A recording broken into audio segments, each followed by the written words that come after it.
Chapter 4. At Flourish and Blots.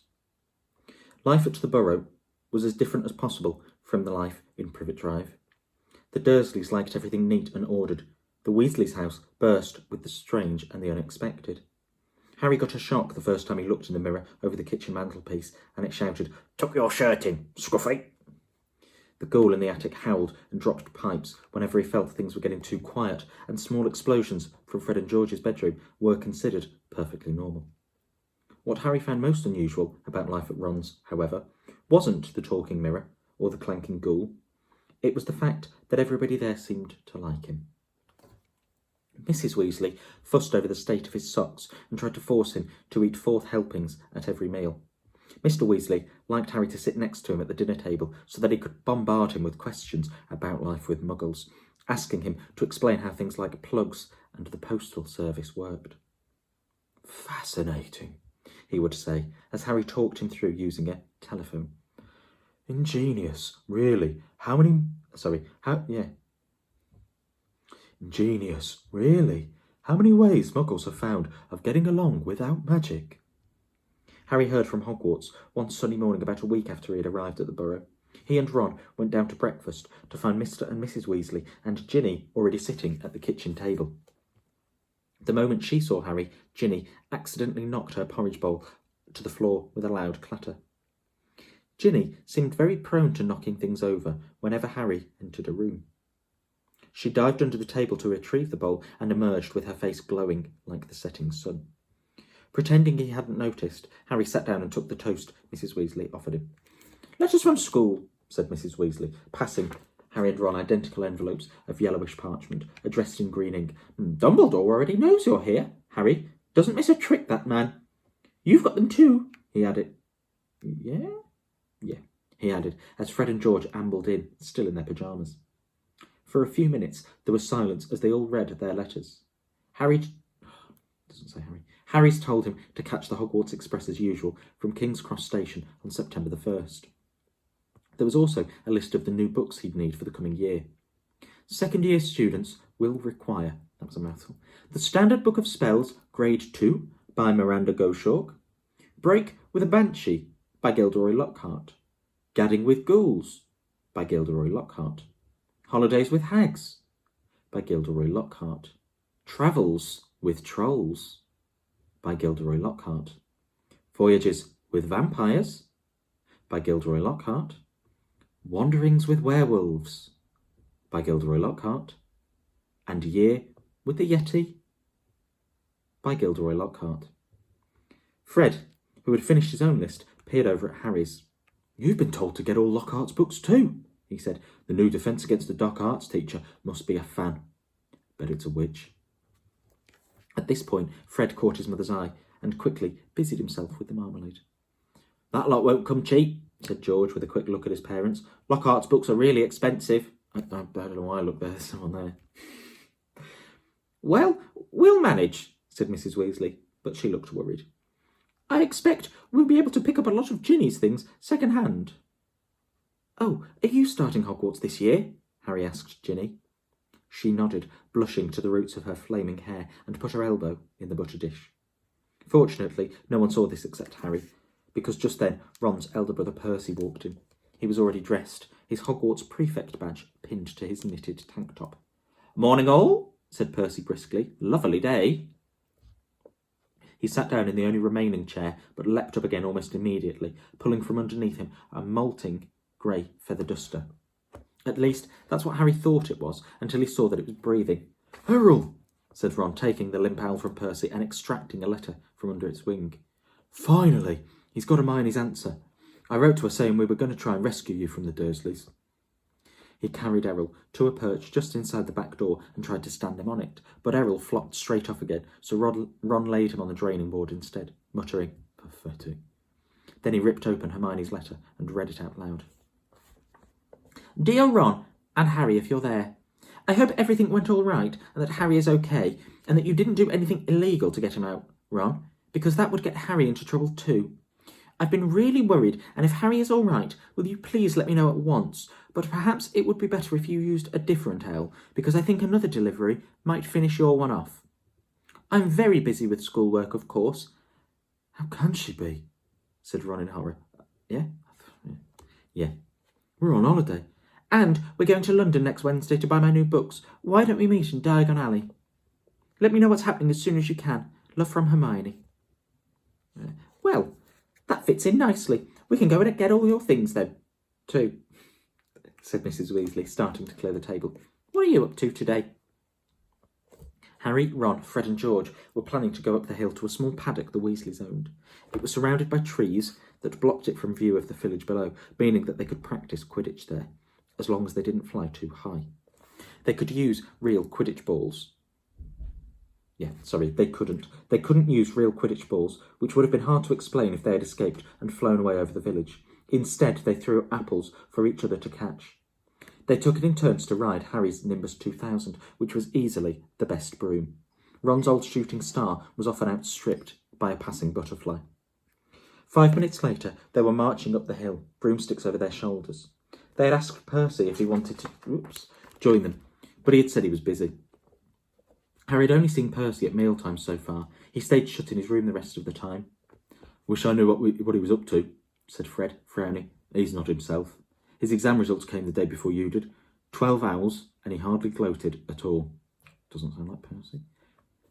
Ordinary wizarding levels, George explained, seeing Harry's puzzled look. Bill got 12 too. If we're not careful, we'll have another head boy in the family.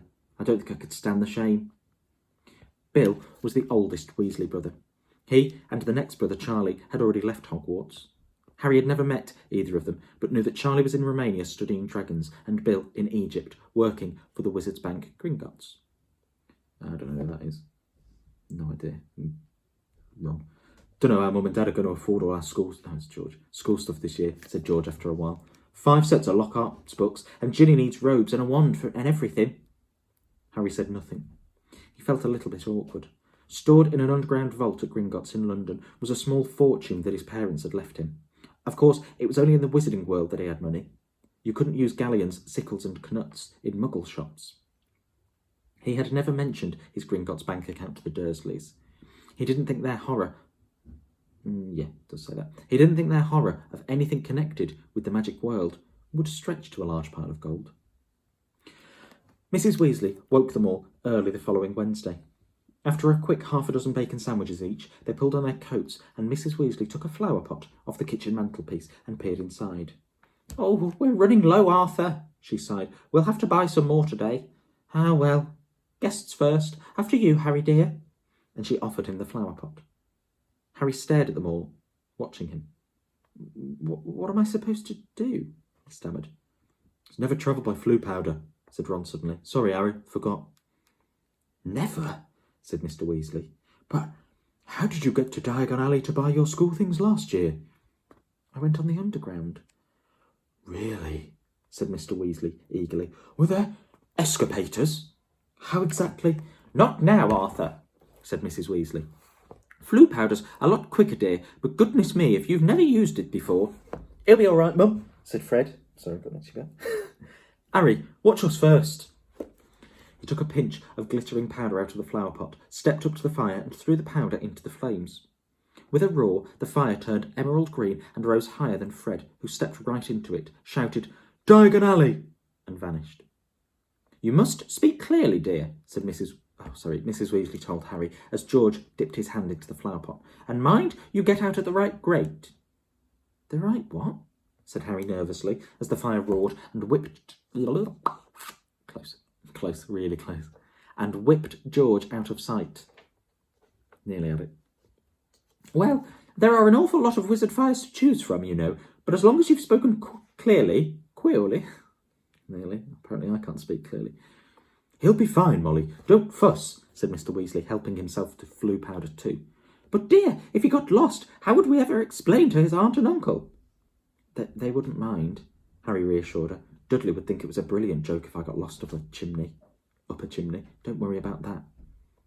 Well, all right, you go after Arthur, said Mrs. Weasley. Now, when you get into the fire, say where you're going.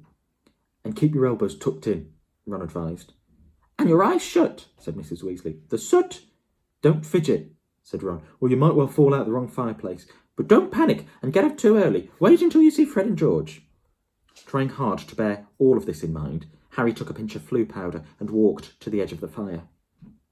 He took a deep breath, scattered the powder into the flames, and stepped forward.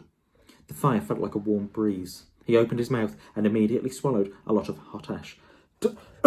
Diagon Alley, he coughed. It felt as though he was being sucked down a giant plug hole. He seemed to be spinning very fast. The roaring in his ears was deafening. He tried to keep his eyes open, but the whirl of green flames made him feel sick. Something hard knocked his elbow, and he tucked it in tightly, still spinning and spinning. Now it felt as though cold hands were slapping his face. Squinting through his glasses, he saw a blurred stream of fireplaces, and snatches glimpsed of the rooms beyond. His bacon sandwiches were churning inside him. He closed his eyes again, wishing it would stop, and then he fell, face forward onto cold stone, and felt his glasses shatter. Dizzy, bruised, and covered in soot, he got gingerly to his feet, holding his broken glasses up to his eyes. He was quite alone, but where he was, he had no idea. All he could tell was that he was standing in the stone fireplace of what looked like a large, dimly lit wizard's shop. But nothing in here was ever likely to be on a Hogwarts school list. A glass case nearby held a withering hand on a cushion, a blood-stained pack of cards, and a staring eyeglass. Evil-looking masks leered down from the walls, an assortment of human bones lay upon the counter, and rusty, spiked instruments hung from the ceiling. Even worse, the dark, narrow street Harry could see through... Is that what it says? Yeah. Even worse, the dark, narrow street Harry could see through the dusty shop window was definitely not Diagon Alley. The sooner he got out of here, the better. Nose still stinging where it had hit the hearth, Harry made his way swiftly and silently towards the door. But before he'd got halfway towards it, two people appeared on the other side of the glass, and one of them was the very last person Harry wanted to meet when he was lost. Covered in soot and wearing broken glasses. It was Draco Malfoy. Harry looked quickly around and spotted a large black cabinet to his left. He shot inside and pulled the doors to, leaving a small crack to peer through. Seconds later, a bell clanged and Malfoy stepped into the shop.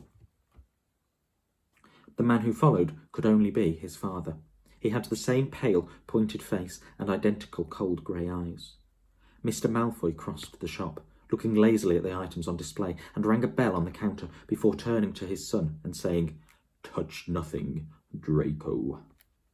Malfoy, who had reached for the glass eye, said, "I thought you were going to buy me a present." "I said I would buy you a racing broom," said his father, drumming his fingers on the counter. "What's the good of that if I'm not in the house team?" said Malfoy, looking sulky and bad-tempered. "Harry Potter got a Nimbus 2000 last year. Special permission from Dumbledore so he could play for Gryffindor. He's not even good. It's just because he's famous. Famous for having a stupid scar on his forehead." Malfoy bent down to examine a shelf full of skulls. "Everyone thinks he's so smart. Wonderful Potter with his scar and his broomstick." "You have told me this at least a dozen times already," said Mr. Malfoy, with a quelling look at his son, "and I would remind you that it is not prudent to appear less than fond of Harry Potter.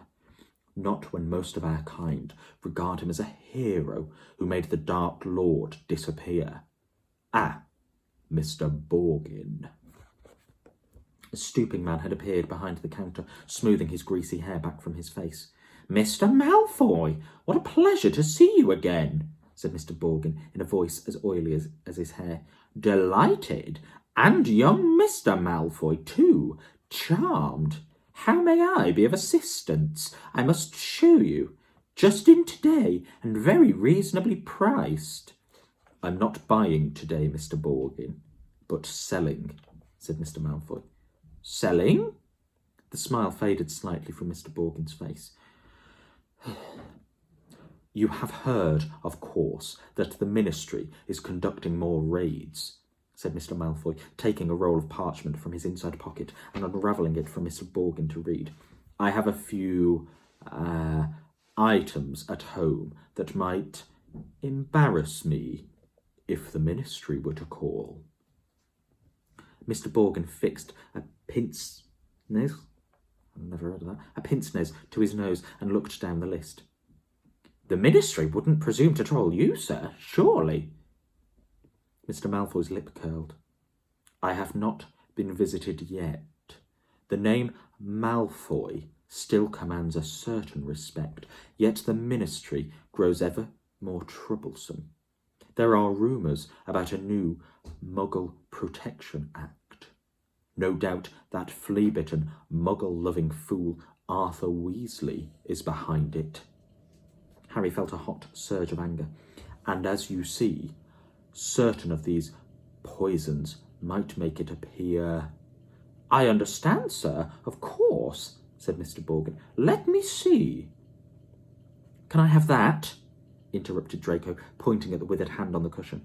Ah, the Hand of Glory, said Mr. Borgin, abandoning Mr. Malfoy's list and scurrying over to Draco. Insert a candle, and it gives light only to the holder. Best friend of thieves and plunderers, your son has fine taste, sir.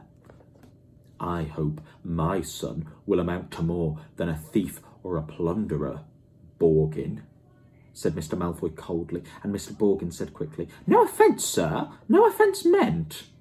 Though, if his school marks don't pick up, said Mr. Malfoy more coldly still, that may indeed be all he is fit for. It's not my fault, retorted Draco. The teachers all have favourites. That Hermione Granger. I would have thought you'd be ashamed that a girl of no wizard family beat you in every exam, snapped Mr. Malfoy. Ha, said Harry under his breath, pleased to see Draco looking both abashed and angry. It's the same all over, said Mr. Borgin in his oily voice. Wizard blood is counting for less everywhere. Not with me, said Mr. Malfoy, his long nostrils flaring. Not so with me, sir, said Mr. Borgin with a deep bow. In that case, perhaps we can return to my list, said Mr. Malfoy shortly. I am in something of a hurry, Borgin. I have important business elsewhere today. They started to haggle. Harry watched nervously as Draco drew nearer and nearer to his hiding place, examining the objects for sale.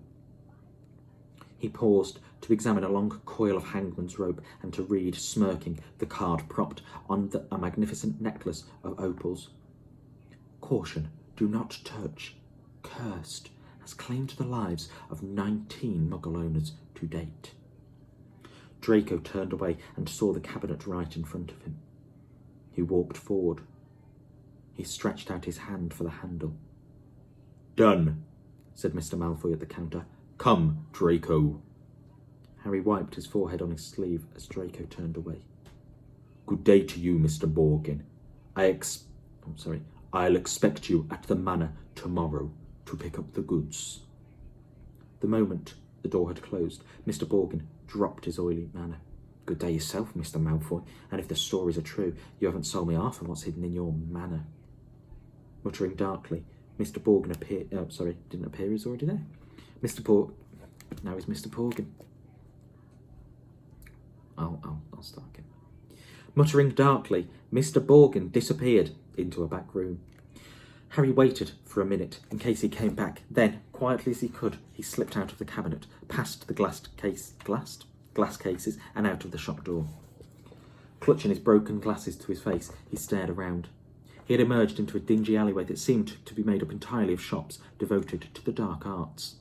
The one he'd just left, Borgin and Burke's, looked like the largest, but opposite was a nasty window display of shrunken heads, and 2 doors down a large cage was alive with gigantic black spiders. 2 shabby-looking wizards were watching him from the shadow of a doorway, muttering to each other. Feeling jumpy, Harry set off, trying to hold his glasses on straight and hoping against hope he'd be able to find a way out of there. An old wooden street sign hanging over a shop selling poisonous candles told him he was in Nocturne Alley.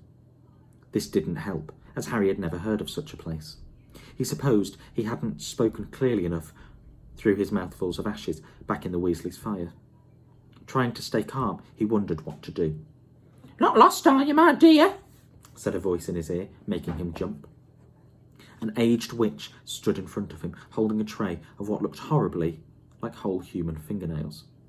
She leered at him, showing mossy teeth. That's disgusting. Harry backed away. I'm fine, thanks, he said. I'm just...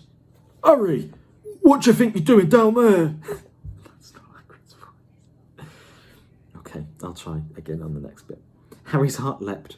So did the witch. A load of fingernails cascaded down over her feet, and she cursed as the massive form of Hagrid, the Hogwarts gamekeeper, came striding towards them. Beetle black eyes flashing over his great bristled beard. Hagrid! Harry croaked in relief. I was lost. Flue powder.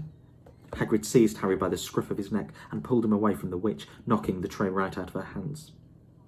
Her shrieks followed them all the way along the twisting alleyway, out into the bright sunlight. Harry saw a familiar, snow-white marble building in the distance. Gringotts Bank. Hagrid had steered him right into Diagon Alley. You're a mess, said Harry gruffly, brushing soot off Harry so forcefully he nearly knocked him into a barrel of dragon dung outside an apothecary's. Skulking round Knockturn Alley? I dunno. Dodgy place, Harry. Don't want you to see no one down there.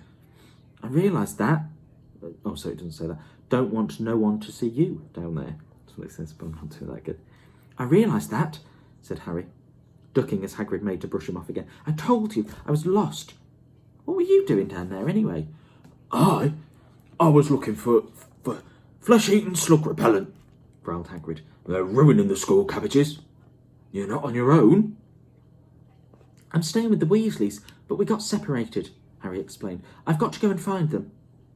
They set off down the street. How come you never wrote back to me? Said Hagrid, as Harry jogged alongside him. He had to take 3 steps to every stride of Hagrid's enormous boots. Harry explained all about Dobby and the Dursleys. Ruddy muggles, growled Hagrid. If I'd have known. Harry, over here. Harry looked up and saw Hermione Granger, standing at the top of the white flight...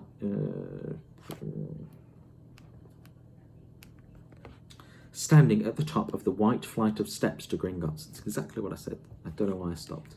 She ran down to meet them, her bushy hair flying behind her. What happened to your glasses? Hello, Hagrid. Oh, it's wonderful to see you two again. Are you coming into Gringotts, Harry? As soon as I found the Weasleys, said Harry. You won't have to wait long. It doesn't say that. It says you won't have long to wait. I don't know what book I'm reading today, grinned Hagrid. Harry and Hermione looked around.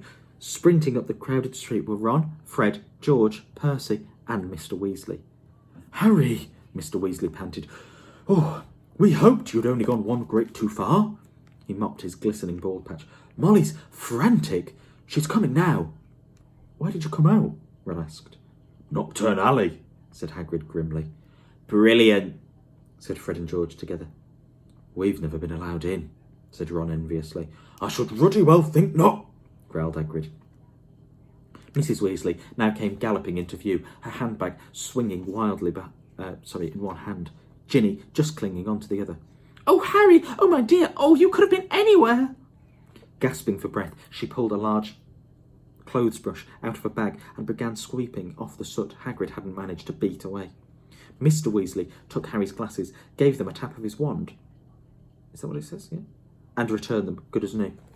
Well, got to be off, said Hagrid, who was having his hand wrung by Mrs. Weasley. Yep, that's what it says. Okay, I'll do that again. Well, got to be off, said Hagrid, who was having his hand wrung by Mrs. Weasley. Oh, Knockturn Alley! Oh, if you hadn't found him, Hagrid! See you at Hogwarts. And he strode away, head and shoulders taller than anyone else in the packed street. Guess who I saw in Borgin and Burke's? Harry asked Ron and Hermione as they climbed the steps to Gringotts. Malfoy and his father. Did Lucius Malfoy buy anything? Said Mr. Weasley sharply behind them. No, he was selling. So he's worried, said Mr. Weasley with grim satisfaction. Oh, I'd love to get Lucius Malfoy for something. You be careful, Arthur, said Mrs. Weasley sharply as they were ushered into the bank by a bowing goblin at the door. That family's trouble. Don't go biting off more than you can chew. So you don't think I'm a match for Lucius Malfoy? Said Mr. Weasley indignantly, but he was distracted almost at once by the sight of Hermione's parents, who were standing nervously at the counter that ran all along the great marble hall, waiting for Hermione to introduce them. But you're muggles, said Mr. Weasley, delighted. We must have a drink. What's that you've got there? Oh, you're changing muggle money. Molly, look. He pointed excitedly at the £10 note in Mr. Granger's hand. "Meet you back here," Ron said to Hermione as the Weasleys and Harry were led off to their underground vaults by another Gringotts goblin. The vaults were reached by means of small goblin-driven carts that sped along miniature train tracks through the bank's underground tunnels. Harry enjoyed the breakneck journey down to the Weasleys' vault, but felt dreadful, far worse than he had in Knockturn Alley when it was opened. There was a very small pile of silver sickles inside and just one gold galleon. Mrs. Weasley felt right into the corners before sweeping the whole lot into her bag. Harry felt even worse when they reached his vault. He tried to block the contents from view as he hastily shoved handfuls of coins into a leather bag.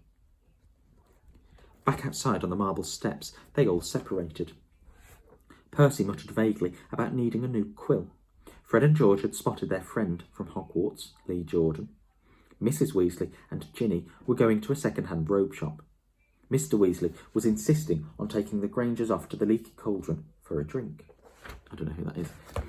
"We'll all meet at Flourish and Blotts in an hour to buy your school books," said Mrs. Weasley, setting off with Ginny. "And not one step into Knockturn Alley," she shouted at the twins' retreating backs. Harry, Ron and Hermione strolled off along the winding cobbled street. The bag of gold, silver and bronze, jangling cheerfully in Harry's pocket, was clamouring to be spent, so he bought 3 large strawberry and peanut butter ice creams, which they slurped happily as they wandered up the alley, examining the fascinating shop windows. Ron gazed longingly at a full set of Chudley Cannon robes in the window of Quality Quidditch Supplies, until Hermione dragged them off to buy ink and parchment next door. In Gamble and Jape's Wizarding Joke Shop, they met Fred, George and Lee Jordan, who was stocking up on Dr. Filibuster's fabulous Wet Start No Heat fireworks. That was a mouthful. And in a tiny junk shop full of broken wands, wonky brass scales and old cloaks covered in potion stains, they found Percy, deeply immersed in a small and deeply boring book called Prefects Who Gained Power. Oh, sorry, that's not it. Prefects Who Gained Power, a study of Hogwarts prefects and their later careers. Ron read aloud off the back cover. "That sounds fascinating." "Go away," Percy snapped. "Of course, he's very ambitious, Percy. He's got it all planned out. He wants to be Minister of Magic," Ron told Harry and Hermione in an undertone as they left Percy to it. An hour later, they headed for Flourish and Blotts. They were by no means the only ones making their way to the bookshop. As they approached it, they saw to their surprise a large crowd jostling outside the doors, trying to get in. The reason for this was proclaimed by a large banner stretched across the upper windows.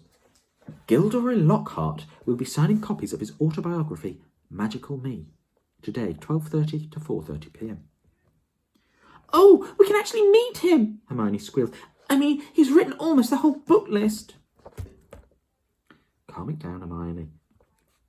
The crowd seemed to be made up mostly of witches around Mrs. Weasley's age.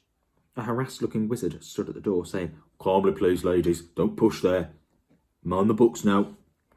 Harry, Ron and Hermione squeezed inside. A long queue wound right to the back of the shop, where Gilderoy Lockhart was signing his books. They each grabbed a copy of Break with a Banshee and sneaked up to the line, where the rest of the Weasleys were standing with Mr. and Mrs. Granger. "Oh, there you are. Good," said Mrs. Weasley. She sounded breathless and kept patting her hair. "We'll be able to see him in a minute." That was in a minute? "We'll be able to see him in a minute."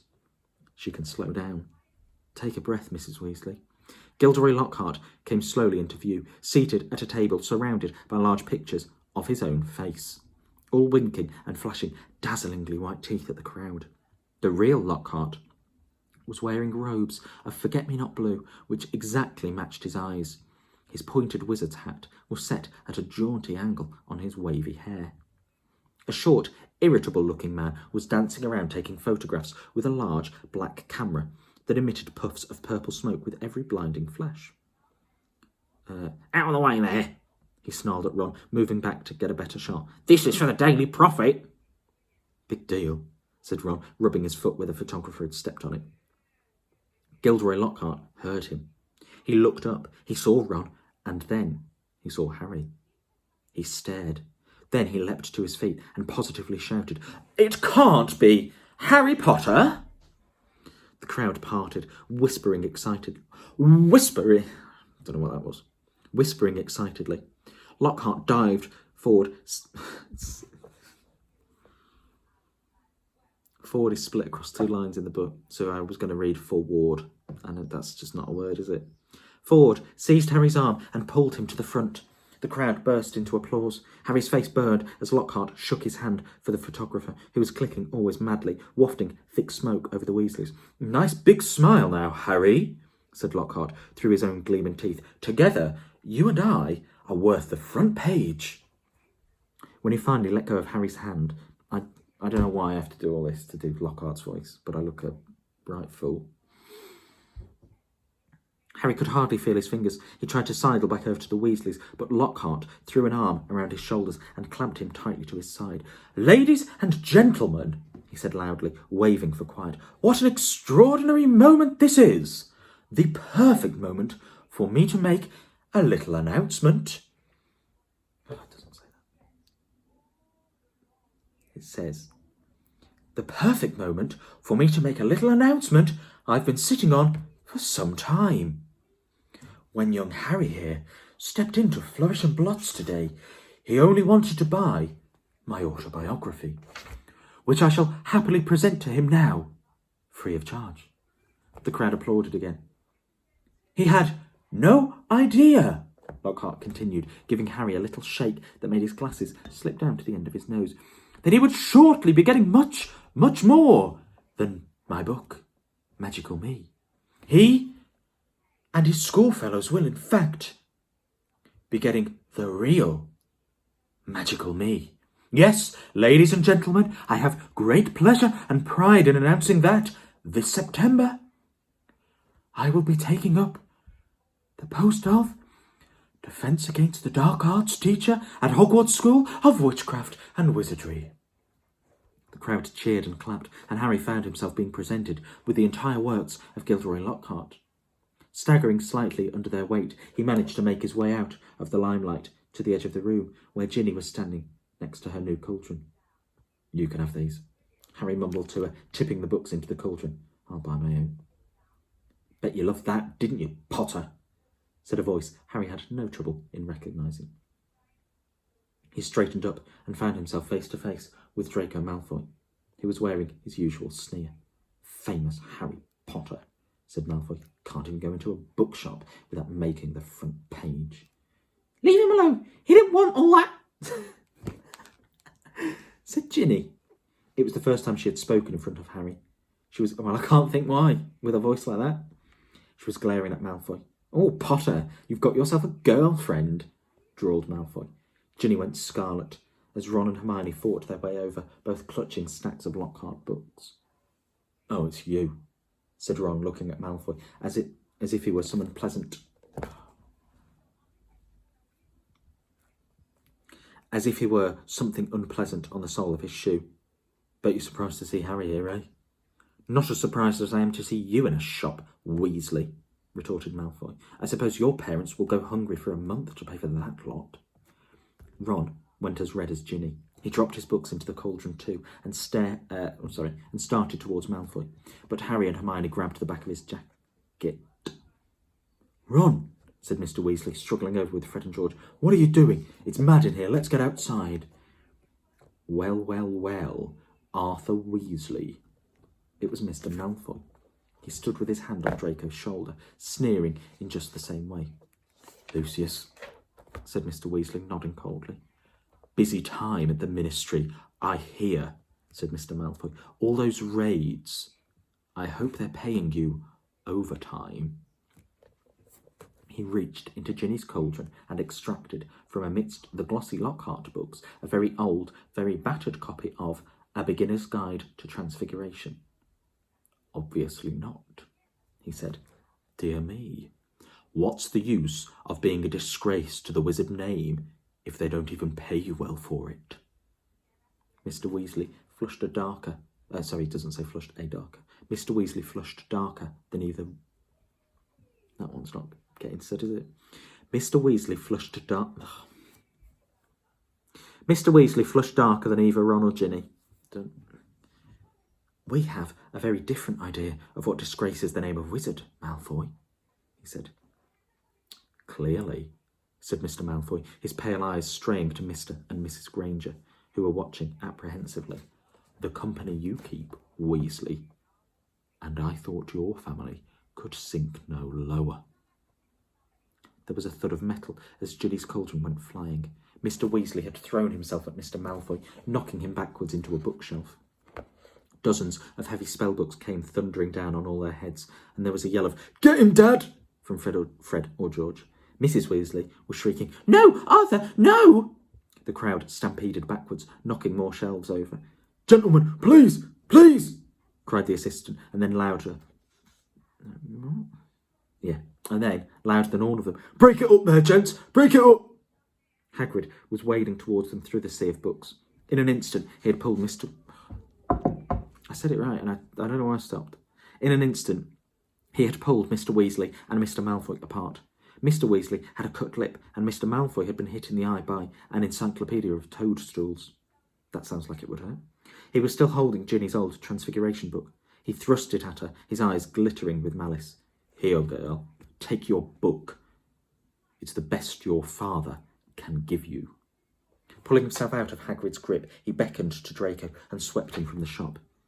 "You should have ignored him, Arthur," said Hagrid, with a new voice again, almost lifting Mr. Weasley off his feet as he straightened his robe.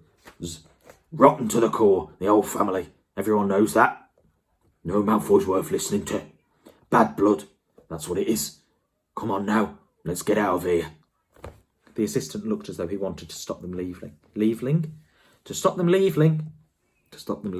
But he barely came up to Hagrid's waist and seemed to think better of it. They hurried up the street. Did you hear the whistle? They hurried up the street, the Grangers shaking with fright, and Mrs. Weasley beside herself with fury. "A fine example to set your children! Brawling in public! What Gilderoy Lockhart must have thought!" "He was pleased," said Fred. "Didn't you see him? Sorry, doesn't say see. Didn't you hear him as we were leaving? He asked if that bloke from the Daily Prophet, if he'd be able to work the fight into his report. Said it was all publicity." But it was a subdued group who headed back to the fireside, didn't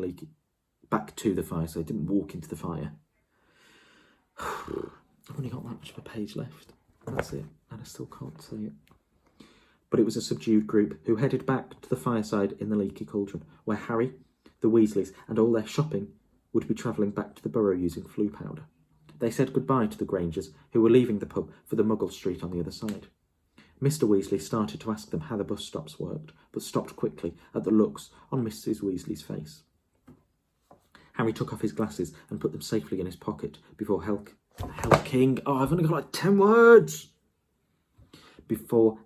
himself to flue powder.